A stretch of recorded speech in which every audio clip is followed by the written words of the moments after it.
Welcome back दोस्तों। आज इस वीडियो के अंदर दोस्तों आप यहाँ पर देखेंगे कि आधार यूसेल में जो भी नई अपडेट आती है दोस्तों, यहाँ पर आपको इस अपडेट के बारे में इसकी कंप्लीट जानकारी आपको यहाँ पर मिलने वाली है। तो चलिए दोस्तों वीडियो को शुरू करते हैं और आपको बताते हैं दोस्तों इसकी कंप्लीट अपडेट। दोस्तों इस अपडेट में दोस्तों जो भी बताया जाएगा दोस्तों, वहां पर आपको सभी बीएलए को बहुत ही ध्यान से आपको देखना है, क्योंकि दोस्तों यहाँ पर जो आधार यूसेल में दोस्तों जो चेंजेस की गई है, जो नया सर्विस यहाँ पर एड ऑन हुआ है दोस्तों, वो हमारे सभी सीएससी बीएलए के लिए काफी लाभदायक होने वाला है। तो चलिए वीडियो को शुरू करते हैं। आधार सीएससी के माध्यम से आधार सर्विस, जिसमें कि हमारे बीएलई भाई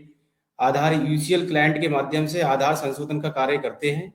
तो उसके बारे में विस्तृत जानकारी लेकर आपके समक्ष प्रस्तुत हुए हैं।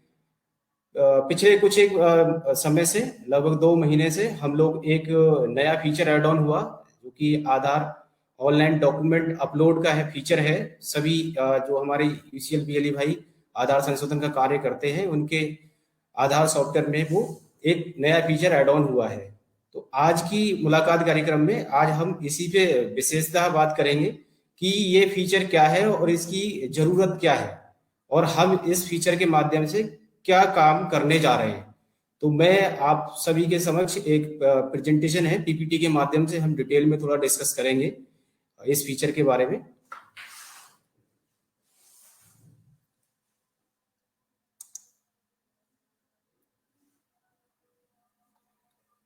जी, जैसा कि मैंने बताया, डॉक्यूमेंट अपलोड फीचर, इसका मेन मकसद यूआईडीआई के द्वारा एक नया सर्कुलर जारी हुआ है, जिसके माध्यम से जो भी आधार कार्ड प्रेजेंट टाइम में 10 साल से पुराने, मतलब रेजिडेंट ने अपना आधार आज से प्रेजेंट में 2022 चल रहा है, तो इससे पहले 10, 11, 12 में जो आधार बने हुए हैं, एक टेंटेटिव टाइम पीरियड दिया गया है कि 10 साल से पुराने जितने भी आधार हैं, और आधार बनने के बाद, मतलब रेजिडेंट का जब आधार बना और उसके बाद कभी भी उसने इस बीच इस टाइम पीरियड के दौरान कोई भी चेंजेस अपने आधार में डेमोग्राफिक से संबंधित, चाहे उसने अपना नाम हो गया, जन्म तिथि है, पता है, इस तरह का कोई भी चेंजेस अपने आधार में नहीं कराया है, तो इस प्रकार के सभी रेजिडेंट्स को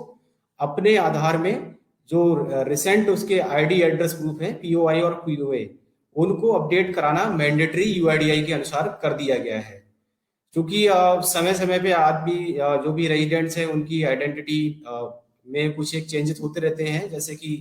मान लीजिए आज रेजिडेंट हम यहाँ रह रहे हैं, अब फिर कुछ समय बाद दूसरी जगह रेजिडेंट्स अपना मूव करते हैं, तो इस पर्पज से जो उसके डॉक्यूमेंट्स हैं,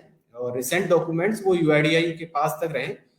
जैसा कि आधार एक अपने आप में आज की डेट में बड़ा ही वैसा डॉक्यूमेंट बन गया है, जिसको कि हर जगह लगभग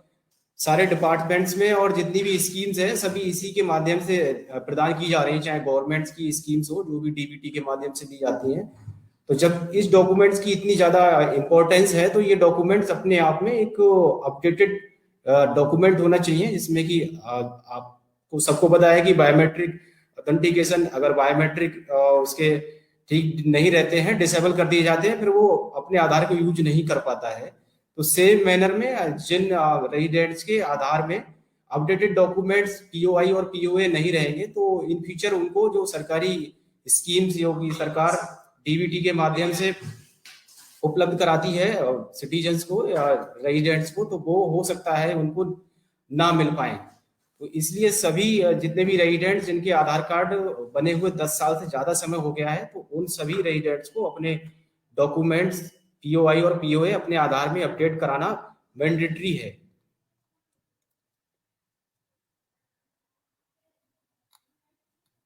अब बात आती है कि हम लोग जो रेजिडेंट्स हैं, उनके आधार कार्ड में डॉक्यूमेंट अपडेट किस तरह से कर सकते हैं। आधार कार्ड में डॉक्यूमेंट अपडेट करने के लिए पीओआई पीओए जो भी हैं, आपको रेजिडेंट से आप लेने हुए हैं आपको, और आप क्योंकि हमारे जितने भी बीएलई भाई हैं, सभी ईसीएमपी क्लाइंट जो यूसीएल क्लाइंट है उसका यूज करते हैं। हालांकि यूआईडीआई ने 2 ऑप्शन दिए हुए हैं कि रेजिडेंट्स अपने आप से भी कर सकते हैं, और हमारे जो भी नियर बाई आधार सेवा केंद्र हैं या फिर हमारे संशोधन केंद्र जो सीएससी के हैं, उनके माध्यम से पीओआई और पीओए अपडेट करा सकते हैं। तो ऑनलाइन ऑफलाइन दोनों मोड्स हैं, उसमें भी ऑनलाइन के 2 मीडियम है, या तो ईसीएमपी क्लाइंट जो हम यूसीएल के माध्यम से करते हैं उसके थ्रू करा सकते हैं, और रेजिडेंट को एक जो यूआईडीआई का पोर्टल है उस पर डायरेक्ट जाके भी कर सकते हैं। ऑनलाइन डॉक्यूमेंट अपडेट के लिए हमारे ऑनलाइन ईसीएमपी क्लाइंट है, उसमें आधार सेवा केंद्र पे जाकर या फिर हमारे नियर बाई जो सीएससी सेंटर्स हैं, यूसीएल बीएलई जो चलाते हैं, उनके माध्यम से किया जा सकता है। इसके लिए जो फीस निर्धारित है ऑनलाइन डॉक्यूमेंट अपडेट की, वो 50 रुपए निर्धारित फीस है, जो कि आपको रेजिडेंट से चार्ज करनी है। जैसे कि आप लोग अभी डॉक्यूमेंट जो डेमोग्राफिक अपडेट है, कोई भी नाम चेंज है, उसके एड्रेस में कोई चेंजेस होना होता है, जन्म तिथि है, मोबाइल नंबर, मेल आईडी, इस तरह के चेंजेस जो डेमोग्राफिक चेंजेस करते हैं, तो उसके लिए भी हम लोग 50 रुपीज चार्ज करते हैं रेजिडेंट से। तो सेम यहाँ पे भी हम लोगों को रेजिडेंट से 50 रुपए ही चार्ज करना है। इसके लिए भी 50 रुपए फीस निर्धारित की गई है। अब ये जो फीचर ऐड हुआ है हमारे ईसीएमपी क्लाइंट में, ये किस ऑप्शन में जाना है हमको और किस तरह से कार्य करता है, तो उसके लिए थोड़ा सा हम लोग समझ लेते हैं। हम लोगों को सबसे पहले हमारा जो यूसीएल क्लाइंट है उसमें ऑनलाइन डॉक्यूमेंट अपडेट पे जाना होता है, क्योंकि हमारे जितने भी यूसीएल क्लाइंट्स हैं, हमारे बीएलई भाई जो यूज करते हैं, वो एक ऑनलाइन सॉफ्टवेयर है। यहाँ पे ऑफलाइन का कोई ऑप्शन नहीं है, क्योंकि ऑनलाइन वर्क करता है हमारा यूसीएल सॉफ्टवेयर। तो सभी यूसीएल बीएलईज को अपने ईसीएमपी क्लाइंट जो ऑनलाइन यूसीएल क्लाइंट है उसमें ऑनलाइन डॉक्यूमेंट अपडेट पे क्लिक करके रेजिडेंट के आधार को एंटर करना होता है, और रेजिडेंट के बायोमेट्रिक कैप्चर करने के बाद में, जिस तरह से हम लोग कोई भी डेमोग्राफिक अपडेट करते हैं, उसके नाम पता या जन्म तिथि चेंजेस में कुछ भी करना होता है, तो सेम उसी वे में आपको यहाँ पे आधार कार्ड एंटर करना है, और उसकी बायोमेट्रिक कैप्चर करने के बाद में जो भी उसके आधार में जो डिटेल होगी उससे संबंधित, वो फैच होकर आपके स्क्रीन पे शो होने लगेगी। यहाँ पे एक चीज मेन आप लोगों को डॉक्यूमेंट अपलोड करते समय ध्यान देनी है। जब आप किसी भी रेजिडेंट का आधार नंबर डालने के बाद में उसकी डिटेल जब फैच होगी ऑनलाइन, तो आपको स्क्रीन पे जो डिटेल दिख रही होगी, आपको सेम पहले तो चेक कर लेना है कि उसके आधार में आज की डेट में वही डिटेल है। और दूसरी चीज, डॉक्यूमेंट अपलोड करने से पहले ये मैंडेटरी है कि आप ये चीज चेक कर लें कि जो डिटेल आपके स्क्रीन पे दिखाई दे रही है, तो रेजिडेंट जो डॉक्यूमेंट आज की डेट में लेके आया है अपडेट कराने के लिए, उसका पीओआई है या फिर पीओए है, तो डेट ऑफ बर्थ हो गया, उसका नाम, पता, जेंडर, जितनी भी डिटेल डेमोग्राफिक डिटेल रेजिडेंट की है, जो डॉक्यूमेंट्स वो लेके आया है और आपको जो स्क्रीन पे शो कर रही है, वो बिल्कुल मैच होनी चाहिए। अगर आपको लगता है कि कोई भी रेजिडेंट अपना जो डॉक्यूमेंट लेके आया है उसमें नाम में कुछ चेंजेस है या एड्रेस में कुछ चेंज है, उसकी डेट ऑफ बर्थ में कुछ चेंज है, और आपको जो स्क्रीन पे दिख रहा है वो कुछ और दिख रहा है, तो दोनों चीजें मैच नहीं हो रही हैं, तो इस केस में आपको डॉक्यूमेंट अपलोड नहीं करने हैं। अदरवाइज वो रिजेक्शन में काउंट होगा और आपकी जो ऑपरेटर आईडी है उस पर रिजेक्शन काउंट होंगे और वो सक्सेसफुल डॉक्यूमेंट अपलोड की उसमें नहीं जाएगा। तो इस कैटेगरी में फिर हमें रेजिडेंट को समझाना होगा या बताना होगा उसको कि आप जो डॉक्यूमेंट लेके आए हो उसमें आपकी जो डेमोग्राफिक डिटेल है, जो हमें आपके आधार से फैच होके ऑनलाइन डिटेल आ रही है, उसमें अंतर है दोनों में, इसलिए हम आपके डॉक्यूमेंट अपलोड नहीं कर सकते। अगर रेजिडेंट को जो उसके डॉक्यूमेंट में डिटेल है सेम उसके अकॉर्डिंग अपनी चीजें या अपना आधार को अपडेट करना है, तो उसके लिए हम फिर डेमोग्राफिक अपडेट जो नॉर्मल हम करते हैं उस फीचर पे जाकर उसका पहले डेमोग्राफिक अपडेट करना होगा, और डेमोग्राफिक अपडेट कर देंगे उसके रिसेंट डॉक्यूमेंट से, तो फिर डॉक्यूमेंट अपलोड भी नहीं, जो डॉक्यूमेंट अपलोड वाला फीचर है उसके उस प्रोसेस को हमें फॉलो नहीं करना है। तो ये चीज हम लोगों को ध्यान देनी है कि जो रेजिडेंट डॉक्यूमेंट लेके आया है, डॉक्यूमेंट अपलोड करने हम जब जा रहे हैं रेजिडेंट के, तो उसके आधार में जो आज की डेट में डिटेल है जब वो लेके आया है, प्रेजेंट टाइम में जो पीओआई और पीओए वो प्रस्तुत कर रहा है या जन्म तिथि से संबंधित जो डॉक्यूमेंट वो प्रस्तुत कर रहा है, उन डॉक्यूमेंट्स में जो डिटेल है आधार से बिल्कुल मैच होनी चाहिए, तभी हम डॉक्यूमेंट अपलोड फीचर पे जाकर उसके डॉक्यूमेंट अपडेट करेंगे। अदरवाइज उसको अगर जरूरत है अपने डॉक्यूमेंट को के अनुसार आधार को कराने की, तो फिर वो डेमोग्राफिक अपडेट जो नॉर्मल हम करते हैं नॉर्मली उस फीचर के थ्रू उसका डेमोग्राफिक अपडेट हमें करना है। यहाँ पे एक चीज ध्यान देने वाली और भी है, यूआईडीआई के अनुसार जैसे हमें पीओआई, पीओए और रिलेशनशिप प्रूफ हो गया या बर्थ से संबंधित जो डॉक्यूमेंट्स की लिस्ट हम लोग को शेयर की हुई है, तो यहाँ डॉक्यूमेंट अपलोड फीचर में यूआईडीआई ने नॉर्मली हम क्या करते हैं, अगर किसी को नया आधार बनवाना है या संशोधन कराना होता है कोई भी, तो संशोधन कराने से संबंधित जो डॉक्यूमेंट्स की लिस्ट है उसके अनुसार जो डॉक्यूमेंट वैलिड है उसको हम यूज करते हैं। और अगर किसी के पास कोई डॉक्यूमेंट नहीं तो यूआईडीआई के अनुसार जो यूआईडी स्टैंडर्ड फॉर्मेट है, डिफरेंट डिफरेंट जो भी स्टेजेस बताई गई हैं कि गजेटेड ऑफिसर से करा सकते हैं, तो वो उस तरह से ग्राम प्रधान से करा देते हैं, विलेज पंचायत हेड है तो उससे कराते हैं। लेकिन यहाँ डॉक्यूमेंट अपलोड फीचर में आपको स्टैंडर्ड फॉर्मेट यूज नहीं करना है। यूआईडीआई के अनुसार स्टैंडर्ड फॉर्मेट का यूज हमें डॉक्यूमेंट अपलोड फीचर में बिल्कुल नहीं करना है।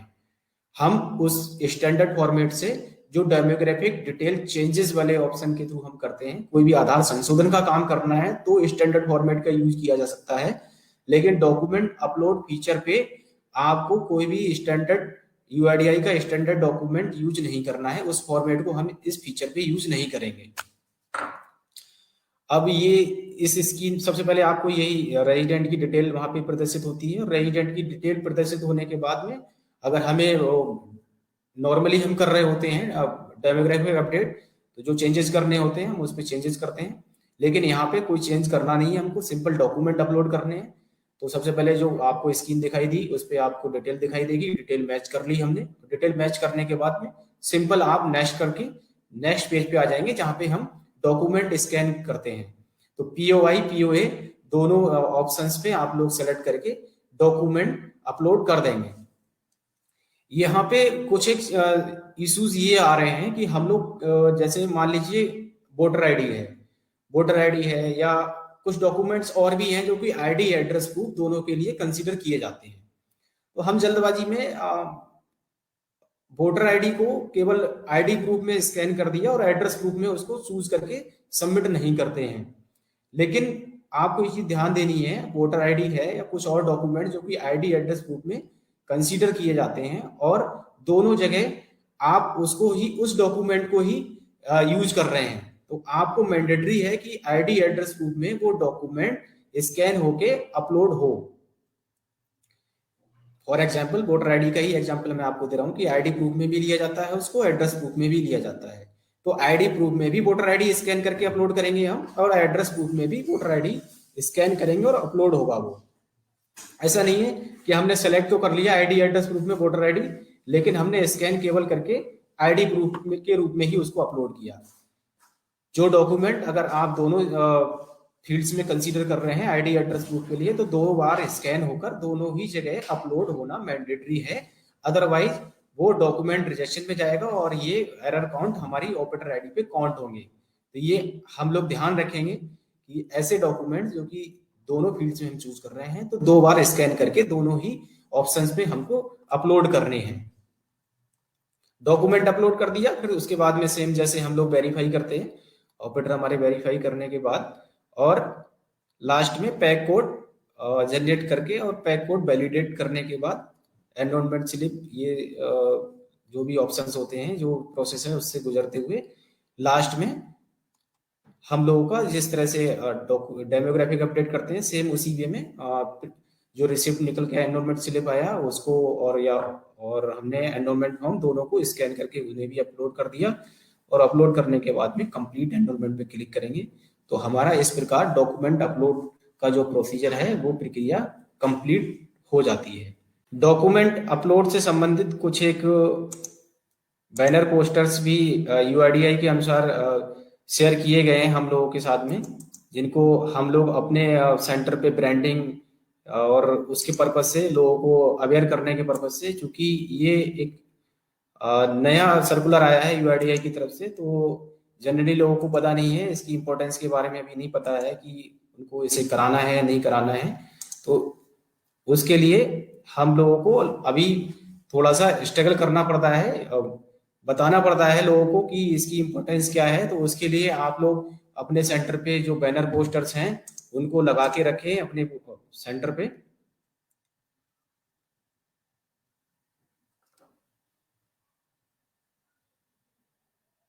कुछ बैनर पोस्टर्स मैं आपको यहाँ पे स्क्रीन पे भी शो करके दिखाना चाहूंगा। जो बैनर पोस्टर्स हमने आपको मेल के माध्यम से भी शेयर किए हुए हैं।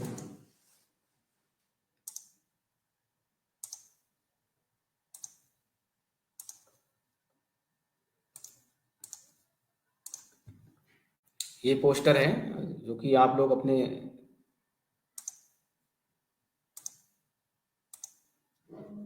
ये पोस्टर्स आप अपने सेंटर पे लगा के रखें।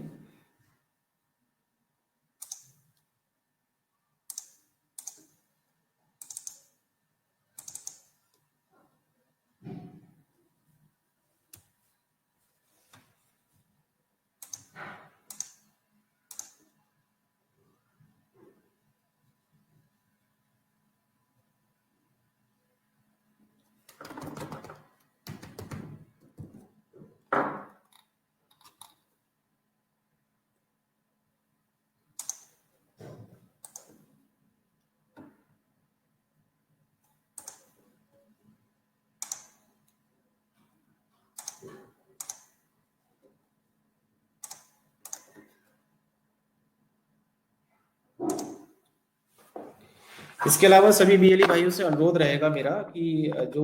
आप लोगों को डॉक्यूमेंट अपलोड से संबंधित बैनर पोस्टर के जिसका मैं अब जिक्र कर रहा था अभी, वो आप अपने सेंटर पर लगा लें। अपने सेंटर पे एक कॉमन ब्रांडिंग का हमने बैनर भी शेयर किया हुआ है, जिसमें कि आपको अपने जिस संबंधित बैंक से आपको इसके बिहाफ पे आपको यूशल मिला है तो बैंक का आपको लोगो लगा के रखना है, सीएससी का लोगो लगा के रखना है, आधार से संबंधित जो ब्रांडिंग है वो आपको अपने सेंटर पे प्रॉपर मैनर में रखनी है। क्योंकि ब्रांडिंग नहीं रहेगी तो फिर लोगों को पता नहीं रहेगा कि आप क्या कर रहे हैं और किस के बिहाफ पे आप ये काम कर रहे हैं। सीएससी आपकी पहचान है और सीएससी के बिहाफ पे ही आपको यूसीएल मिला है या बैंकिंग की सर्विसेज जिसके द्वारा आप प्रोवाइड करा रहे हैं, और उस संस्था की अगर ब्रांडिंग नहीं रखेंगे तो कोई मतलब नहीं है हम लोगों का काम करने का। तो सभी लोगों से, सभी बीएलई भाई से मेरा अनुरोध रहेगा कि जो बैनर पोस्टर है या फिर जो हमने ब्रांडिंग से संबंधित बैनर आपको शेयर किया हुआ है तो अपने सेंटर पे जरूर लगा के रखें। रेट लिस्ट आपके सेंटर पे सभी के लगी हुई होनी चाहिए, और डॉक्यूमेंट अपलोड फीचर ही आपको आने वाले समय में आपकी जो ट्रांजैक्शंस हैं उनको बढ़ा सकता है। तो इसकी पहले हमें अपने आप को समझ रखनी है कि ये जरूरी क्यों है, क्योंकि हम ही नहीं समझेंगे इस चीज को तो फिर दूसरों को नहीं समझा सकते। तो सबसे पहले शुरुआत हम अपने घर से ही करें। आप लोग, आपका जो चैनल है, आपके आसपास के जितने भी रेजिडेंट्स हैं, आपके घर परिवार फैमिली मेंबर जितने भी, सभी के आधार ऑलमोस्ट 2012-13 से उस समय के बने हुए होंगे। तो सभी बीएलई भाई अपने आसपास से शुरुआत करें, और जो कुछ एक दुकानें जैसे राशन डीलर की दुकान होती है, कोटा डीलर होते हैं जहाँ पे कि राशन लोगों को मिलता है गवर्नमेंट के द्वारा, ये एक सरकारी स्कीम के थ्रू ही लोगों को मिलता है। तो आप लोग सबसे पहले यहाँ पे अप्रोच कर सकते हैं, उनको बता सकते हैं कि यूआईडीआई के द्वारा जो आधार कार्ड पुराने बने हुए हैं उन सभी को अपने आधार में जो अपडेटेड पीओआई पीओए हैं तो वो अपलोड कराना जरूरी है। नहीं तो हो सकता है कि उनको राशन जैसी चीजों से या फिर गवर्नमेंट की जो और स्कीम्स हैं उनसे वंचित ना होना पड़ जाए। तो आप लोग राशन की दुकान पे जो इसकी ब्रांडिंग है वो लगाएं कि लोगों को समझ आए कि हाँ इसको कराना जरूरी है।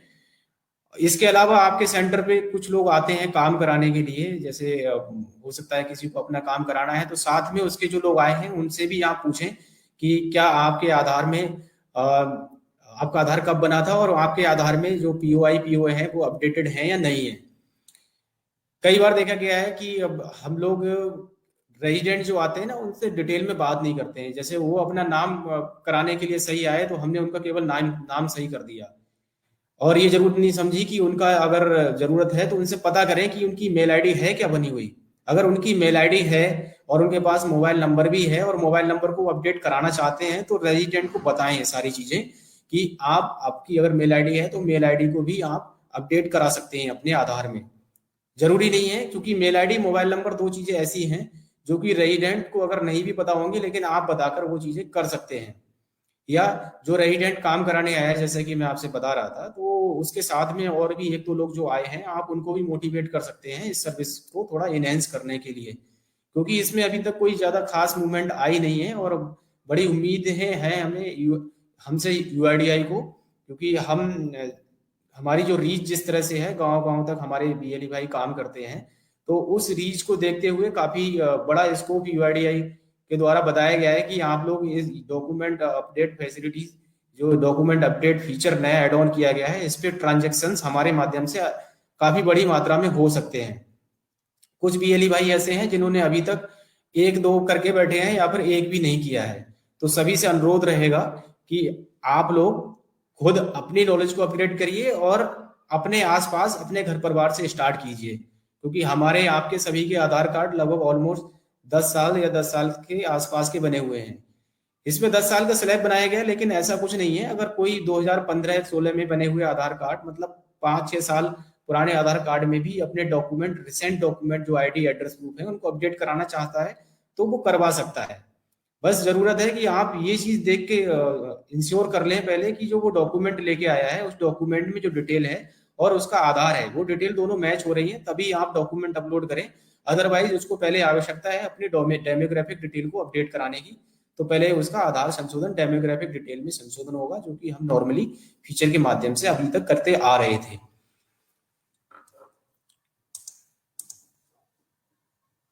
इसके अलावा आप सभी बीएलई भाइयों से थोड़ा सा अनुरोध रहेगा कि आप जब भी अपने सेंटर पे काम कर रहे होते हैं तो कुछ एक बिहेवियरल व्यवहारिक चीजें हैं जो कि हमें रेजिडेंट्स के प्रति ध्यान देनी है। जैसे कि रेजिडेंट्स आते हैं तो आप पहले रेजिडेंट से पोलाइटली बात करें, उससे पूछें, उसको समझें पहले कि वो क्या काम कराने आया है। कई बार होता क्या है ना कि कुछ तो परेशानी हमारे एंड से है और जो सामने वाला आया है वो भी कुछ, उसको कुछ समस्या है, और हम जैसे उसको तो समस्या है क्योंकि उसे काम कराने आया है वो अपना, लेकिन कई बार हम दोनों लोगों की समस्या मिलके और एक बड़ी समस्या को अंजाम दे देते हैं हम। तो रेजिडेंट से पता करें एग्जैक्टली वो क्या काम कराने आया है, और कई बार रेजिडेंट हमें फोर्स करते हैं कि हमारा आप ये डॉक्यूमेंट चला लीजिए, काम कर दीजिए। तो अगर आप उसको मना भी कर रहे हैं तो ऐसा नहीं उस प्रतीत हो, उसको लगे कि मेरा जो काम है वो जानबूझ के आप मना कर रहे हैं उसको, या फिर वापस करने की कोशिश कर रहे हैं। अपने सेंटर पे जो यूआईडीआई के अनुसार, गाइडलाइन के अनुसार पीओआई, पीओए या फिर बर्थ से संबंधित जो डॉक्यूमेंट हैं, रिलेशनशिप के डॉक्यूमेंट्स हैं, उनकी आप लिस्ट जरूर लगा के रखें, जिससे कि उसको समझाने में आसानी हो कि वो डॉक्यूमेंट जो लेके आया है वो डॉक्यूमेंट यूआईडीआई की जो वैलिड डॉक्यूमेंट्स की लिस्ट है उस डॉक्यूमेंट्स की लिस्ट में लाई नहीं कर रहा है, उसमें सूची में नहीं आता है, इसलिए हम आपको मना कर रहे हैं कि आपका जो डॉक्यूमेंट है वो कंसीडर नहीं होगा। ना कि आप स्ट्रेट फॉरवर्ड उसको मना कर दें कि नहीं, देख लो, आप जहां जाना है जहां कर लो, आप कंप्लेन कर दो, हम नहीं करेंगे, आपका ये नहीं चलेगा, वो नहीं चलेगा। तो आप रेजिडेंट के साथ में व्यवहार, अपना उचित व्यवहार रखें। और कुछ एक स्पेशली जो फिजिकली डिसेबल्ड लोग हैं या फिर जो फिजिकली चैलेंज लोग हैं जिनके साथ में कुछ परेशानी है, तो दिव्यांगजन है, उनको आप प्रायोरिटी पे उनका काम करें और उनके साथ में स्पेशली व्यवहार अपना पोलाइट रखें। अपने सेंटर पे 1947 जो हेल्पलाइन नंबर है यूआईडीआई का वो प्रदर्शित करके रखें। और इसके अलावा यूआईडीआई की जो हेल्पलाइन मेल आईडी है help@uidi.gov.in, ये सभी चीजें अपने सेंटर पे आप प्रदर्शित करके रखें। जैसा कि मैंने आपको इंश्योर किया कि बताया ही कि आप समझें कि उसको अगर मोबाइल नंबर, मेल आईडी वो नहीं भी कराने आया और उसको जरूरी है, क्योंकि ये दोनों चीजें ऐसी हैं जो कि लोगों को, मोबाइल नंबर तो आजकल चूंकि ऑथेंटिकेशन पर्पज से भी यूज होने लगा है, तो मोबाइल नंबर ज्यादातर रेजिडेंट्स अपना अपडेट करा लेते हैं, लेकिन मेल आईडी की लोगों को जानकारी नहीं है, भले ही उसकी मेल आईडी बनी रहती है। तो मेल आईडी आप लोग अपने तरफ से अप्रोच करें कि अगर उसकी मेल आईडी है पूछें उससे, और जरूरत है तो वो अपना अपडेट करा सकते हैं। पेशेंस के साथ में उसके साथ व्यवहार पूरा धैर्य के साथ काम करें, और उसका जो चार्जेस हैं, चार्जेस के लिए आप लोगों को सबको पता है कि हम लोग डेमोग्राफिक चार्जेस जो अपडेट का कोई भी अपडेट करते हैं तो वो 50 रुपए चार्ज करना होता है, तो हम 50 रुपए ही चार्ज करें। और इससे संबंधित रेट लिस्ट आप लोग अपने सेंटर पे जरूर लगा के रखें।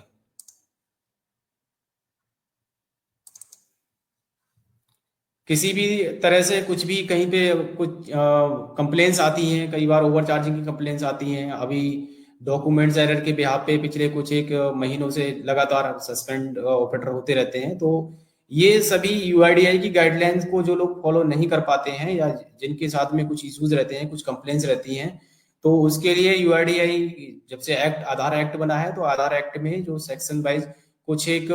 धाराएं हैं, उन धाराओं के अंतर्गत अगर बड़े लेवल की चीजें रहती हैं तो उसमें एफआईआर का भी यूआईडीआई ने वो रखा हुआ है। तो हम लोगों को इन सब चीजों से फ्रॉडलेंट एक्टिविटी है, गमी फिंगर है, ये सब चीजों से अपने आप को बचा कर रखना है। इन सब चीजों में इन्वॉल्व नहीं रहना है।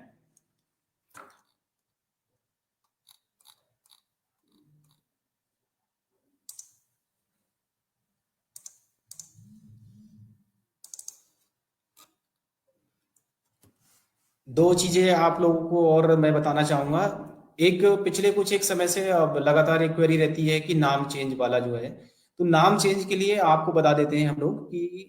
नाम चेंज करना एक अलग प्रक्रिया है और नाम में कुछ करेक्शन करना एक अलग प्रक्रिया है। हम जो बात करते हैं करेक्शन की, हम जो यूसीएल से काम कर रहे हैं करेक्शन की बात करेंगे, तो किसी के नाम में कुछ माइनर स्पेलिंग चेंजेस करना है तो वो सुधार हम नॉर्मल प्रक्रिया के थ्रू कर सकते हैं। अदरवाइज अगर किसी के नाम में चेंज होना है, जैसे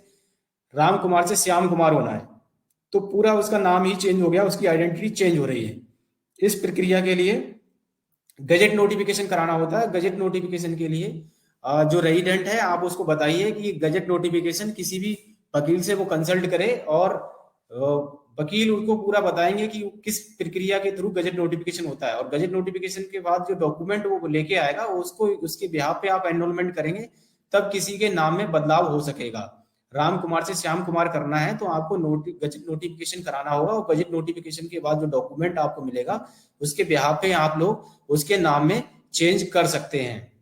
अदरवाइज हम केवल नाम करेक्शन कर सकते हैं, माइनर स्पेलिंग चेंजेस कर सकते हैं, लेकिन नाम चेंज हम नहीं कर सकते। डीओबी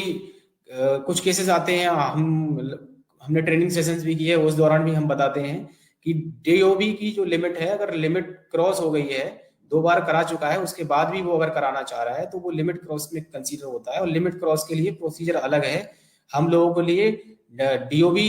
क्रॉस लिमिट के लिए सबसे पहली चीज तो जन्म प्रमाण पत्र, बर्थ सर्टिफिकेट ही मान्य होता है। बर्थ सर्टिफिकेट उस रेजिडेंट का आपको मांगना है उससे। इसके अलावा कोई और डॉक्यूमेंट आप लोग, मार्कशीट है, पैन कार्ड है, या और भी जो हमारे बर्थ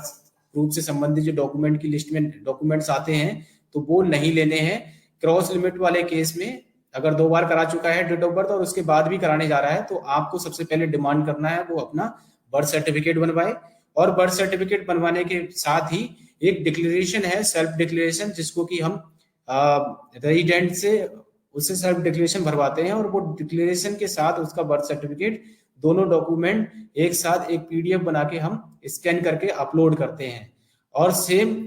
एक उसकी एनरोलमेंट स्लिप के साथ में ये डॉक्यूमेंट हम lakhnou.special@uidi.in एक मेल आईडी है, उस पर हमको मेल करने होते हैं। काफी कंफ्यूजन है ऑपरेटर्स में कि हम जो प्रक्रिया बताई गई है उस प्रक्रिया के तहत ही डेट ऑफ बर्थ करेक्शन कर रहे हैं क्रॉस लिमिट वाला, उसके बावजूद भी डॉक्यूमेंट रिजेक्ट हो जाते हैं। तो उसके लिए मुझे आप लोगों को बताना है कि हाँ बिल्कुल, चूंकि ये लिमिट क्रॉस एक नॉर्मल एनरोलमेंट नहीं है, ये एक अलग प्रक्रिया के तहत एनरोलमेंट हो रहा है। तो इसके लिए ये इस तरह के जो भी एनरोलमेंट होते हैं वो क्लाइंट के थ्रू या नॉर्मल प्रक्रिया के थ्रू रजिस्ट्रेशन एनरोलमेंट नहीं हुआ है, इसलिए क्लाइंट क्या करता है 24 घंटे के अंदर इस तरह के जो एनरोलमेंट होते हैं वो रिजेक्ट हो जाते हैं। ठीक है, इससे आपको बिल्कुल परेशान नहीं होना है। आप केवल प्रोसीजर फॉलो करिए जो आपको प्रोसीजर बताया गया है डीओबी क्रॉस लिमिट का। आपने डिक्लेरेशन लिया, बर्थ सर्टिफिकेट लिया,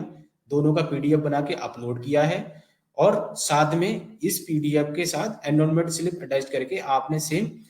जो मेल आईडी लखनऊ स्पेशल है उस पे आपने शेयर कर दिया। ठीक, उसके बाद जो आप मेल करते हैं वो मेल आईडी से जब वहां पे क्यूसी टीम, यूआईडीआई की क्यूसी टीम उस मेल को चेक करने के बाद में उसकी क्यूसी मैनुअल क्यूसी होती है, तो मैनुअल क्यूसी करने के बाद में जो चीजें वेरीफाई करेंगे वो, और वेरिफिकेशन के बाद आफ्टर वेरिफिकेशन वो आपका जो पैकेट है वो जनरेट हो जाता है। ठीक है, तो हमें ये नहीं करना है कि हमने एनरोलमेंट किया और रिजेक्ट हो गया तो फिर से हमने उसका एनरोलमेंट कर दिया। आपको रेजिडेंट को बोलना है यूआईडीआई के अनुसार, जो कि 90 डेज का टाइम पीरियड है, लगभग 90 डेज के अंदर वो पैकेट जनरेट होगा। तो इस चीज से हमें विचलित नहीं होना कि हमने पैकेट जो डीओबी क्रॉस लिमिट वाला था वो किया और लेकिन वो रिजेक्ट हो गया और हमने जो प्रोसीजर था उसको फॉलो ही किया था। काफी ऑपरेटर्स बीएलई भाई हमें मेल करते रहते हैं, क्वेरी भी करते हैं बार बार कि हम सर हम आपने जो प्रक्रिया बताई हुई है या फिर जो यूआईडीआई के नॉर्म्स है उसके अकॉर्डिंग हमने डीओबी क्रॉस लिमिट किया,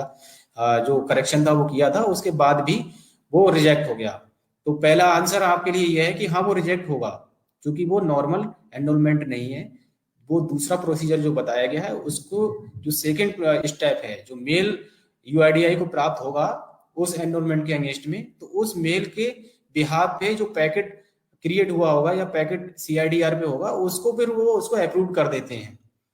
और इस प्रक्रिया में लगभग 90 डेज का टाइम पीरियड लगता है, क्योंकि जो मेल्स हैं वहां पे मल्टीपल मेल्स जाते हैं डेली, तो ये पॉसिबल नहीं है कि वो आपके विद इन, आपको लग रहा हो कि 7 डेज या 10 डेज या 15 डेज में वो मेल रीड आउट करके और आपकी क्यूसी हो जाएगी। तो वो एक टाइम टेकिंग प्रोसेस है, समय लगता है, लेकिन आप प्रोसीजर को फॉलो करिए और रेजिडेंट को बताइए ये चीज, जिससे कि रेजिडेंट्स भी आके आपसे आर्गुमेंट ना करें इस चीज पे। तो दो मैंने आपको चीजें बताई, एक तो नाम किसी का अगर चेंज होना है, नाम में बदलाव होना है, उसकी आइडेंटिटी, जो नाम है वो पूरा चेंज हो रहा है, राम कुमार से श्याम कुमार हो रहा है, राम बहादुर से राम सिंह होना है, या इस तरह के कुछ एक चेंजेस हैं जिससे कि वो अपने आप में जो फर्स्ट नेम है उसका वो पूरा चेंज हो रहा है, ठीक है, वो चेंज हो जा रही है उसकी आइडेंटिटी, तो हम लोग उसके लिए रेजिडेंट से गजेट नोटिफिकेशन कराने की डिमांड करेंगे, और गजेट नोटिफिकेशन जब वो करा के ले आएगा तो उसके बिहाफ पे हम उसका एनरोलमेंट करेंगे। डीओबी क्रॉस लिमिट के लिए भी आपको बता दिया कि डीओबी क्रॉस लिमिट की जो प्रक्रिया है उसमें आपको बर्थ सर्टिफिकेट ही लेना है पहली चीज तो, और कोई डॉक्यूमेंट जन्म तिथि से संबंधित कंसीडर नहीं करना है क्रॉस लिमिट में, और डिक्लेरेशन लेनी है, दोनों की पीडीएफ बना के आपको अपलोड करनी होती है, और उसके बाद में फिर उसको आरओ को भी मेल करना होता है अलोंग विद एनरोलमेंट स्लिप। और जैसे ही वहां पे आरओ के द्वारा वो मेल्स जो पहुंचते हैं उन मेल्स को वेरीफाई करके चेक किया जाता है, चीजें ठीक पाई जाती हैं, तो फिर वो एनरोलमेंट प्रोसेस कर दिए जाते हैं, वो जनरेट हो जाता है, उसकी जन्मतिथि अपडेट हो जाएगी। इसके अलावा आपको और कोई प्रोसीजर या किसी और के बहकावे में नहीं आना है। अभी कुछ एक कंप्लेंट्स भी आई हैं कुछ एक समय से कि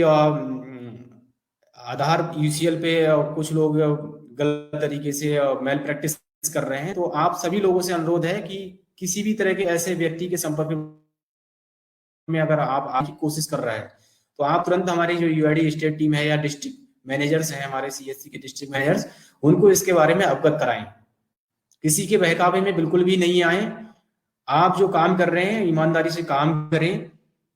आधार संशोधन के लिए 50 रुपीज ही फीस चार्ज लेनी है आपको, इसके अलावा कुछ और चार्ज नहीं करना है। अगर रेजिडेंट्स आपके यहाँ पे प्रिंट आउट आधार प्रिंट कराने आता है, तो जब उसका आधार कार्ड जनरेट हो जाएगा, प्रिंट जब वो निकलवाने आएगा, उस समय पे आपको वो फीस चार्ज करनी है प्रिंट आउट की।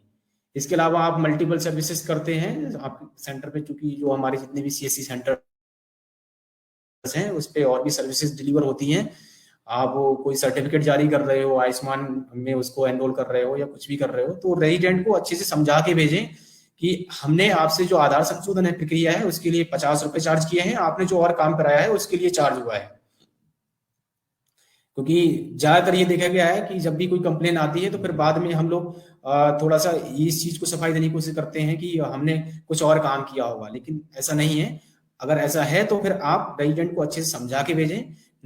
नहीं तो आप अपने सेंटर को इस तरह से मैनेज करें कि आपका जो आधार यूसीएल सॉफ्टवेयर जिस लैपटॉप पे काम कर रहा है तो उसके लिए एक सेपरेट पोर्शन कर दें, जिससे कि जो रेजिडेंट आपके यहाँ सेंटर पे काम कराने आएगा तो उसको एक अलग पोर्शन मिलेगा, दिखाई देगा कि हाँ ठीक है यहाँ पे मैंने आधार संशोधन का काम कराया, बाकी और सर्विसेज के लिए जो चार्जेस थे वो मैंने दिए हैं। और रेजिडेंट को अच्छे के समझा के भेजें इस चीज के लिए, किसी के बहकावे में नहीं आए कि वो गलत कर रहे हैं तो हम भी ऐसे कर रहे थे। प्लीज सभी से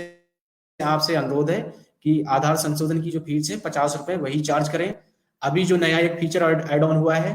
डॉक्यूमेंट अपलोड फीचर, तो इस पे भी हमें केवल 50 रुपए ही चार्ज करना है जो निर्धारित शुल्क है। इसे अनुरोध है, डॉक्यूमेंट अपलोड जो फीचर है अभी हमें बहुत ज्यादा मेहनत करने की जरूरत है, क्योंकि इस प्रोजेक्ट पे अभी तक बिल्कुल ही मूवमेंट नजर नहीं आया। अगर बात करें हम नॉर्मल आधार संशोधन की, तो अब पिछले कुछ एक महीने से बहुत कम ट्रांजेक्शन हो रहे हैं। अगर पर बीएलई बात करें तो कुछ एक हमारे जो ऑपरेटर्स हैं एक दिन में 1 2 3 4 कुछ जो अच्छी लोकेलिटी में अपना सेंटर रन कर रहे होंगे तो वहां पे 10 15 तक कर ले रहे होंगे, जो कि एक टाइम पे 20 25 और यूआईडीआई भी हमसे ये एक्सपेक्ट करता है, जिस तरह से हमारी रीच है और जो नंबर्स हैं हमारे, कि हम प्रतिदिन कम से कम 15 से 20 रेजिडेंट को आधार संशोधन या फिर आधार अपलोड की जो प्रक्रिया है उससे एंगेज करें।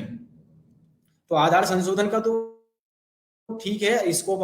हमें लग रहा है कि कम हुआ है, लेकिन आधार अपलोड में काफी बड़ा स्कोप है, क्योंकि अभी एक नया एड ऑन फीचर है और एक नया प्रोजेक्ट आया है। तो इस पे अभी लोगों ने बिल्कुल ही काम नहीं किया है, न वो कराने के लिए मतलब तैयार भी हैं। तो हमें उन्हें तैयार करना है, हमें उन्हें जागरूक करना है कि ये जो फीचर है, आप इस प्रोजेक्ट के थ्रू आप अपने आईडी एड्रेस प्रूफ करा लीजिए। हो सकता है आने वाले समय में जो सरकारी स्कीम है, क्योंकि गवर्नमेंट आधार के थ्रू ही सारी डीबीटी के माध्यम से आम जनमानस को सारी सुविधाएं पहुंचा रही है। तो आने वाले समय में हो सकता है कहीं ऐसा ना हो कि उन्हें सरकारी जो स्कीम्स हैं उन योजनाओं का लाभ ना मिल पाए। तो आप मोटिवेट करें, पहले अपने आप को एजुकेट करें, अपने घर परिवार, अपने सराउंडिंग लोग जो आपके लोग रहते हैं उनसे शुरुआत करिए, और प्रतिदिन कम से कम 10 का आप लेके चलिए कि हमें 10 लोगों को मोटिवेट करते हुए आधार डॉक्यूमेंट अपलोड जो फीचर है उसके थ्रू उनका डॉक्यूमेंट अपलोड करने हैं, पीओए। इसके अलावा और कुछ ज्यादा इसमें डिफिकल्टीज नहीं है। बाकी आप लोग सब लोग आधार यूसीएल पे काम करते हैं, तो सॉफ्टवेयर के बारे में सबको वेल नोन है कि कहाँ से कैसे क्या करना है। ये जो फीचर है, हमारा जो ईसीएमपी क्लाइंट है 166 वर्जन है, जिसमें कि 167 168 जो फीचर है वर्जन है उस पे चल रहा है। तो सभी से यही अनुरोध है कि आप लोग जो document upload feature add on हुआ है उस पे अपने आसपास के जितने भी रेजिडेंट्स हैं उनको मोटिवेट करें, जागरूक करें। बैनर पोस्टर आप लोग जो जगह जगह पे जो मेन आपकी फुटफॉल वाली कुछ एक जगह होती हैं, गांव की बात करें तो आपको राशन डीलर की दुकान मिल जाएगी, ग्राम पंचायत भवन है, मार्केट प्लेसेस हैं, शॉपिंग मॉल्स होते हैं। तो वहां पे आप अपने आधार संशोधन, अपने आधार केंद्र की ब्रांडिंग करिए। जो सर्विसेज आप लोग वहां पे दे रहे हैं डॉक्यूमेंट अपलोड फीचर, उसके बैनर पोस्टर हमने आपको मेल पे भी शेयर किए हुए हैं। आई होप दोस्तों कि आपको ये वीडियो काफी अच्छा लगा होगा, क्योंकि दोस्तों इस वीडियो के अंदर यहाँ पर जो बातें बताई गई दोस्तों, अगर आप उसको फॉलो करते हो तो दोस्तों आपके सेंटर की भी खूबसूरती भी बढ़ेगी, साथ साथ दोस्तों आप बहुत अच्छे से अपने कस्टमर को हैंडल भी कर सकते हैं। तो दोस्तों ठीक इस तरह से इंटरेस्टिंग वीडियो को देखने के लिए दोस्तों मेरे पेज को लाइक, सब्सक्राइब और शेयर जरूर करते रहेगा। मिलते हैं अपने अगले नए वीडियो में, तब तक के लिए जय हिंद, जय भारत।